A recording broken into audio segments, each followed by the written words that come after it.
Monumental, FM 105.1 La Paz y 100.0 Cochabamba. La radio es Monumental.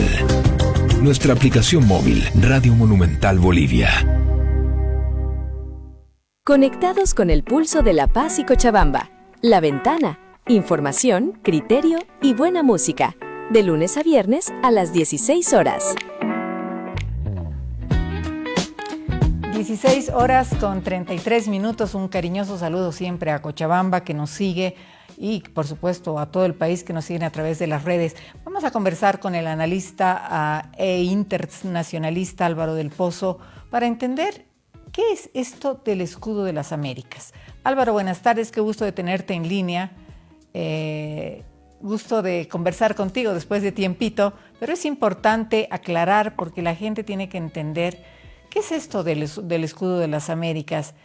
Esto es una opción a lo que fuera o a lo que es la OEA, porque obviamente tienen que luchar sus tres principios de este escudo de las Américas.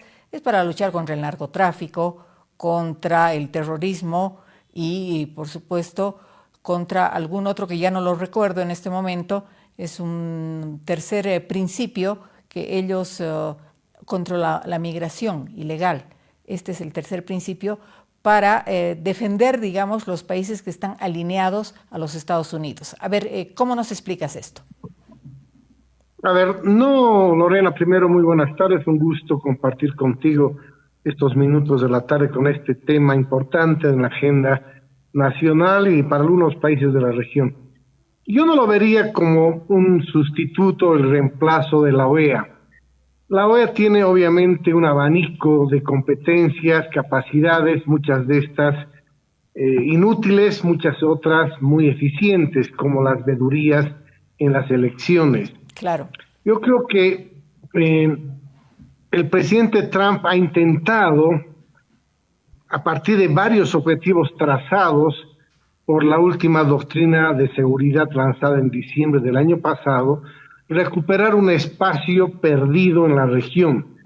Uno, perdido por la inacción de la propia administración norteamericana durante muchas administraciones. Así es. Y por supuesto, la llegada del socialismo del siglo XXI que se instaló en la región mayoritariamente, hecho que aprovechó muy bien China, instalándose a partir de créditos, a partir de generación de comercio y otras variables que han hecho que esta región no sea lo que naturalmente era geopolíticamente, un espacio de gravitación norteamericana. Por lo tanto, ese es un primer elemento.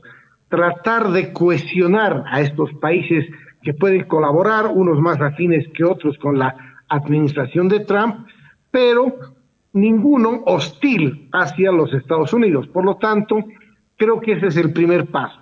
A partir de esa cohesión de una nueva alianza regional, creo que los elementos efectivos son lo que tú mencionabas de alguna manera, la lucha contra el narcotráfico, la inmigración irregular, por supuesto, y el terrorismo. Así es. Elementos con los que la administración de Trump se ha comprometido frente a su electorado, y en algunos de estos temas, obviamente, Bolivia tiene algunas preocupaciones claras, como es el problema del narcotráfico. No nos toca mucho el terrorismo y la migración irregular o indocumentada, eso más viene de países centroamericanos, que es la preocupación de los Estados Unidos y México, por supuesto. Por lo tanto, esa es mi primera apreciación sobre los objetivos trazados por la administración Trump para la cumbre del sábado pasado. El presidente Rodrigo Paz ha dicho que este será el continente más poderoso del mundo. Decir esto tiene que tener una convicción de lo que se está hilando, digamos, en este escudo de las Américas y de cómo se fortalecerían esta alianza de estos 12 países latinos, ¿no es cierto?, con Norteamérica, por supuesto, a diferencia de otras alianzas que hay en otros continentes, ¿no es cierto?, pero ¿cómo le haces para ser el país más poderoso cuando tienes una China que crece, que ya no crece como crecía hace 5 o 7 años atrás, pero que sigue creciendo igual y que sigue teniendo sus estrategias para llegar a ser la primera potencia del mundo, Álvaro. Mira, yo, bueno, lo que dice el presidente Rodrigo Paz, me imagino, tiene mucho que ver con el discurso de Marco Rubio, que va a ser una región que evidentemente hay un reconocimiento de que, lo ha dicho el propio Rubio, muchas administraciones norteamericanas han prometido mucho a estos países o a Latinoamérica y no han cumplido. Me imagino que es una serie de posibilidades, me refiero a nivel de seguridad, me refiero a la posibilidad de generar comercio, apertura de mercados e inversiones. No olvidemos que Latinoamérica, el África, son espacios geográficos con una potencialidad de recursos naturales inimaginable. Y por lo tanto, las grandes potencias, Estados Unidos, China en especial en el África, necesitan de materias primas para asegurar su persistencia de dominio en el orden global. Por lo tanto, esa alianza puede permitir de alguna manera el desarrollo de estos países siempre y cuando hablemos de comercio, hablemos de inversiones, de ida y vuelta, por supuesto, de beneficios de ida y vuelta. Me imagino que el contexto que ha dicho o al que se ha referido el presidente Paz se alinea más o menos en lo que dijo Marco Rubio, que va a ser una relación de amistad, de cooperación, para que juntos podamos encontrar caminos de desarrollo y Estados Unidos pueda conseguir también sus propios objetivos. ¿En qué circunstancia se encuentra los Estados Unidos frente a América Latina? Tú sabes cuál ha sido, como tú mismo decías al inicio, el comportamiento de los propios Estados Unidos hace años atrás, o sea, por decirlo menos, no nos tiraban ni bola, querido Álvaro. Ahí estábamos los latinoamericanos, así nomás, pero ahora, dentro de la estrategia de seguridad de los Estados Unidos, es el tema de, por supuesto, el tema gasífero, el tema del petróleo, ¿no es cierto? Es un tema fundamental, estamos viendo lo que está sucediendo a nivel global, luego vamos a hablar de esto, y está, por supuesto, el tema de las tierras raras, está el tema del agua dulce, está el tema de la Amazonía, y así por nombrarte algunos objetivos que están dentro de la estrategia de seguridad de los Estados Unidos. ¿Qué dices de esto? Absolutamente, en esta estrategia de seguridad esos son los elementos claves. Tú has dicho en esta última intervención algo muy cierto. El mundo se está reconfigurando y las potencias están tratando de asegurar sus espacios geopolíticos de dominio o de gravitación, para ponerlo en términos un poco más coloquiales. Entonces, la esfera occidental, Latinoamérica en su conjunto, es un espacio que en teoría histórica, natural, culturalmente, le pertenecía al área de influencia de los Estados Unidos. Por lo tanto, esto implica todos esos recursos naturales que tú has mencionado. Es parte de esta nueva reconfiguración que se está dando a partir de tensiones, por supuesto, una guerra de más de 4 años, Rusia-Ucrania, el conflicto en Medio Oriente, y por supuesto estamos viendo que ese mundo, esa bipolaridad que en su momento había acabado con la Guerra Fría y se iba a generar un espacio nuevo global donde iba a haber multilateralismo diferente, donde el equilibrio se podía notar más y el multilateralismo podía ser mucho más efectivo. Creo que esa película que nos imaginábamos no se está dando y más bien son estas potencias las que en vez de armónicamente generar un nuevo espacio de unidad de las Naciones Unidas, que ha fracasado, y crear un nuevo escenario, están en principio peleando por consolidar y ampliar sus espacios de gravitación. Ahora, Álvaro, yendo un poquito a lo que está pasando a nivel global, saliéndonos un poquitito de lo que está sucediendo con este escudo de las Américas, que supuestamente va a ser el escudo político, geopolítico, que va a proteger a las Américas. Saliéndonos un poco de esto, ¿cómo ves esta situación de Irán, de la crisis en Irán, de Medio Oriente, los proxies de Irán, ¿no es cierto?, alrededor de lo que significa Hamas, todas estas organizaciones que están cercanos a Irán y que obviamente son una ayuda para Irán para mantenerse donde está, hasta el sitial donde ha llegado Irán en este tiempo. Cuando sabemos también que Irán es el que le da petróleo a China en un 90%, un porcentaje elevadísimo, y que los chinos dependen energéticamente de Irán. ¿Cómo ves esta situación? Es una situación muy compleja, yo creo, allá en el Medio Oriente. A ver, Irán representa en este momento el único país que puede convertirse en esa piedra en el zapato para la seguridad de Israel. Alrededor de Israel, prácticamente si descontamos Irak, algo de Siria, el resto está alineado justamente con los Estados Unidos.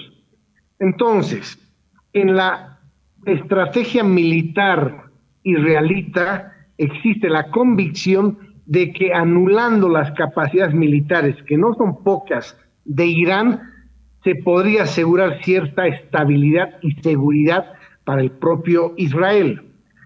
Sabemos que Irán tiene unas capacidades en la industria balística muy altas, sabemos que no ha logrado constituir armamento nuclear, pero pese a ello, incluso le dotaba a Rusia de drones para la guerra en Ucrania. Por lo tanto, es un vecino, vamos a decir, relativamente poderoso.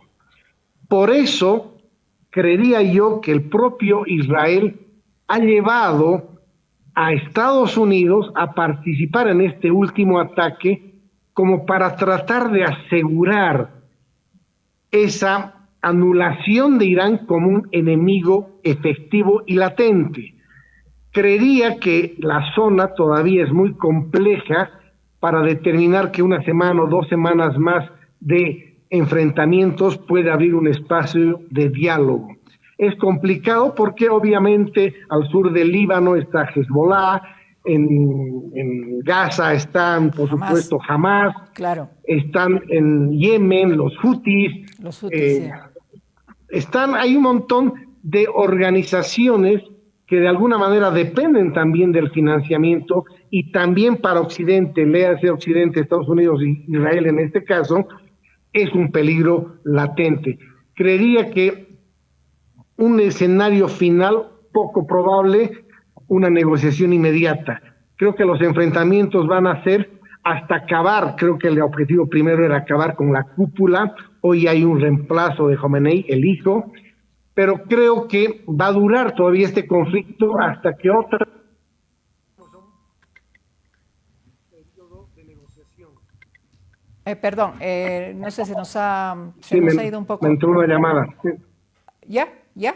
¿Cortó, Álvaro? Perfecto. Sí. Bueno, volvemos entonces. Me decías, está Jomenei, que es el hijo del líder asesinado, ¿no es cierto?, en estos días, pero que es un poco el encargado, el presidente que los Estados Unidos pone ahí para estabilizar y ponerle paños fríos a lo que está sucediendo en Irán. Ahora, tenemos una Irán que sale de una teocracia, ¿no es cierto?, donde obviamente está manejada por los chiitas, contrarios a los sunitas. Estos chiitas a su vez están divididos también, querido Álvaro, porque hay los chiitas persas y los chiitas que no son persas, que no comulgan el mismo tipo de filosofía de vida, de religión. Este es un conflicto muy, entrado en las venas de la sociedad iraní, ¿no? Que no sé hasta dónde podrán jalar la cuerda para enfrentarse a los Estados Unidos y ocasionar todo esto que se está dando de inestabilidad en el Medio Oriente. ¿Tú crees que esto tenga una solución pronta? La mayoría en los análisis a nivel mundial piensan que no puede ser muy pronto, porque obviamente estás enfrentando a dos mundos, no un mundo unipolar como quiere los Estados Unidos seguir siendo la potencia más grande del mundo y que todo el mundo se alinee a ellos, sino hay otra visión también del mundo, que es Irán, que es China, que es Rusia, los mismos, la misma India, ¿no es cierto?, está ahí alrededor de todo lo que significa una visión distinta. Sí, mira, todo ese escenario complejo que tú acabas de describir es justamente el problema. Esas divisiones, no solo religiosas, sino sociales, hemos visto en las últimas semanas antes de los enfrentamientos, protestas en las calles de jóvenes, mujeres, etcétera, por la falta de libertades, etcétera. Irán, obviamente, es un punto muy complejo y diferente al resto del Medio Oriente. Por lo tanto, es mucho más complicado diseñar una solución, y además que ésta sea estable. Los grandes problemas, a mi juicio, son esas teocracias que finalmente no nos permiten ver las posibilidades del soberano iraní, es decir, qué realmente piensa el ciudadano iraní. ¿Está contento con este régimen? Porque son ellos finalmente los que tienen que tomar la decisión. Y yo, de alguna manera, discreparía en que Estados Unidos tendría hoy la capacidad como para imaginar un mundo unipolar. Creo que más bien Estados Unidos se ha dado cuenta que es casi imposible imaginar lo que en algún momento escribió Fukuyama, que el fin de la historia, que todos íbamos a acabar bajo un mismo sistema liberal, etcétera. Creo que más bien Estados Unidos se ha dado cuenta que eso no va a ser posible, y esta lucha en Medio Oriente es un poco para garantizar la estabilidad de su aliado estratégico, que es Israel. Pero creo que en la mirada norteamericana está claro que China tiene sus espacios de gravitación, la propia Rusia, si no, Estados Unidos y la OTAN hubieran entrado al conflicto ya de manera inmediata o hace 4 años para resolver el tema de otra manera, y entiendo que no es así porque justamente estamos en el momento que las potencias están consolidando sus ejes hegemónicos para que de aquí a un tiempo a mediano y largo plazo ya tengamos una nueva reconfiguración del orden internacional un poco más estable y con la paz relativamente alcanzada, pero no tan duradera. El rol de Europa, ¿cómo lo ves en este juego de poderes, en este reordenamiento a nivel mundial? ¿Cómo ves el rol de Europa? ¿O está ahí nomás Europa mirando de cerca si se van a aliar? Bueno, en el caso de España no, ya dijo España que no quiere ser parte de la guerra, ¿no es cierto? Pero los demás países europeos obviamente también tienen sus intereses. Europa no porque tenga recursos naturales o tenga petróleo, ni mucho menos, sino Europa porque es un continente que tiene mucha influencia, sobre todo a nivel latinoamericano, querido Álvaro. Sí, Europa es la producción de los derechos humanos, es de alguna manera esa cultura que ha generado a partir de varios constitucionalismos como el inglés, el francés, el propio norteamericano, lo que hoy conocemos como los valores y los derechos humanos. Por lo tanto, Europa es un continente digno de reconocer. Y yo creo que están en un problema existencial. Esa dependencia histórica de los Estados Unidos en materia de su defensa hoy les cobra factura.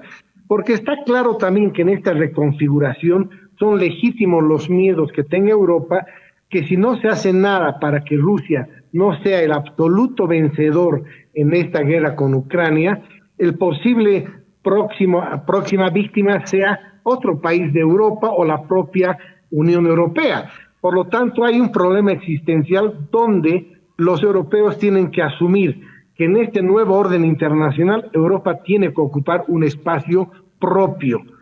Es decir, no de la mano de los Estados Unidos, si bien pueden tener una relación estratégica, pero tienen que tener la capacidad y la madurez y, por supuesto, las potencialidades para generar también un escenario de propia defensa. Y obviamente Europa también ha dejado de lado, a partir de estas crisis económicas, el tema tecnológico. Europa tiene que recuperar la vanguardia de la tecnología. Ha sido ganada por obviamente Corea del Sur, la China, Estados Unidos. Europa ha dejado de lado ese avance que caracterizó el siglo pasado Europa. Por lo tanto, hay muchos temas que hacen la propia existencia de Europa de cara al nuevo contexto internacional. Ahora, este no es un tema solamente de recursos naturales, querido Álvaro, es un tema geopolítico, esencialmente. Absolutamente. Hoy estamos jugando absolutamente todas las movidas del ajedrez mundial a partir del chip de la geopolítica, la geoestrategia, porque este tercer milenio parece mostrarnos que la tecnología a partir de los recursos naturales de los países va a ser lo que va a estructurar las nuevas relaciones entre los estados. Bueno, es complicado. Claro, y aquí, y en esta cuestión de la guerra viene el incremento al precio del barril de petróleo que ya está por encima de los $110, ¿no es cierto? Y mira cómo nos afecta a los bolivianos que acabamos de suspender la subvención a los hidrocarburos y que no ni imaginábamos que podría darse una guerra con Irán, y mira cómo nos puede repercutir y puede quedar esta nuestra suspensión a la subvención en nada, ¿no es cierto?, si el gobierno boliviano no toma las previsiones necesarias. ¿Qué opinas? Absolutamente, sí, uno de los daños colaterales para todas las economías es la subida del petróleo. Algunos pronósticos un poco más pesimistas hablan de la posibilidad de que este puede llegar a 150. Esperemos que no sea así. La OPEP puede generar decisiones que puedan aumentar la producción para que el precio no suba tanto. Dentro de los objetivos de Trump es que este conflicto no dure más de 3 semanas para que no se afecte tanto las economías. Tú mencionaste en una parte de la entrevista la dependencia de China, India, Japón del estrecho de Hormuz para proveerse del petróleo. Si bien China tiene las capacidades de reserva que no le permiten imaginar un escenario absolutamente de alto riesgo, pero le perjudican en su posibilidad de mantener esa segunda potencia mundial. Por lo tanto, el tema energético y eléctrico en China es absolutamente importante y se ve afectado. Creo que China va a empezar a presionar también para que el conflicto pueda durar lo menos posible y esto se entable en una negociación para que finalmente el precio del petróleo pueda encontrar una estabilidad. Estamos en las puertas de lo que significaría, lo que todo el mundo teme, ¿no, Álvaro? Lo que todo el mundo está hablando a nivel mundial, el debate mundial. ¿Estamos en las puertas de una tercera guerra mundial o ya empezó la tercera guerra mundial? Mira, yo soy un poco más optimista, entre comillas. Creo que vamos a tener enfrentamientos, no vamos a conseguir la paz inmediatamente ni a un plazo inmediato, pero las potencias saben que una tercera guerra mundial solo se puede dar si hay un enfrentamiento directo entre estas, es decir, que bélicamente participen en contra China, Estados Unidos, Rusia, y si eso sucede es que no va a haber ganadores, todos son los perdedores y por lo tanto creo que es un altísimo riesgo que creo que ninguna de las potencias está dispuesto a llevarlo adelante. Creo que vamos a tener muchas tensiones más, pero una tercera guerra mundial todavía no logro imaginar. Una de las partes de la estrategia de los Estados Unidos sería este escudo de las Américas, preveyendo todo esto que puede darse en un futuro, querido Álvaro, porque puede ser una de las estrategias para fortalecerse y decir, bueno, aquí está toda América, ¿no es cierto?, incluyendo Canadá, los Estados Unidos y toda América Latina, ¿no es cierto?, aliada en contra de este otro bloque que tiene otra manera de ver el mundo, ¿no? Así es una apuesta de bandera, decir, no me gusta mucho hablar de la doctrina Monroe, América para los americanos, pero es de alguna manera poner las banderas para el momento de esta reconfiguración, cuando las tensiones bajen, se diga, Estados Unidos tiene gravitación sobre toda Latinoamérica. Estados Unidos seguramente juega las cartas que en el Brasil haya cambio de gobierno, en Colombia haya cambio de gobierno, etcétera, etcétera. Por lo tanto, tenga una región que respalde en cuanto a recursos naturales sobre todo y cantidad de personas que son siempre mercados interesantes para cualquier potencia. ¿Cuál sería, ya para finalizar, querido Álvaro, ya cerramos, cuál sería el mejor escenario para América Latina, para Bolivia? Los bolivianos aquí no tenemos nada que ver, somos un puntito chiquitito, pero igual, ¿cuál sería el mejor escenario ¿no es cierto?, a nivel mundial para ponerle paños fríos a todo esto y que no se desate pues realmente una guerra o un conflicto a nivel mundial donde se nos salga de las manos a los seres humanos, ¿no? Está en juego el planeta también. Así es. Yo creo que Bolivia en lo particular tiene que asumir el no alineamiento activo, es decir, no alinearnos con un solo bloque. Eso es parte del realismo periférico, reconocer, como bien tú lo decías, somos periferia en este mundo, y en ese contexto tenemos que asumir nuestras limitaciones, y a partir de esas limitaciones, con potencialidades geoestratégicas de recursos naturales, no alinearnos a un solo bloque, sino tener la mirada amplia, pragmática, de poder generar intereses y lograr objetivos con diferentes bloques. Si hablo del BRICS, puede ser Estados Unidos, puede ser la China, es decir, no alinearnos. El no alineamiento activo es la respuesta, y por supuesto a partir de una realidad que es la periferia en la que se encuentra Bolivia en el contexto global.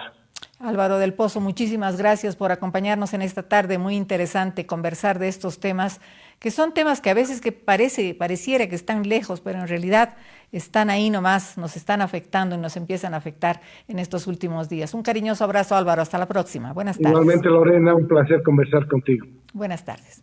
Nosotros hemos llegado al final de la presente edición. Mañana a las 4 en punto con otra edición más de La Ventana. Buenas tardes.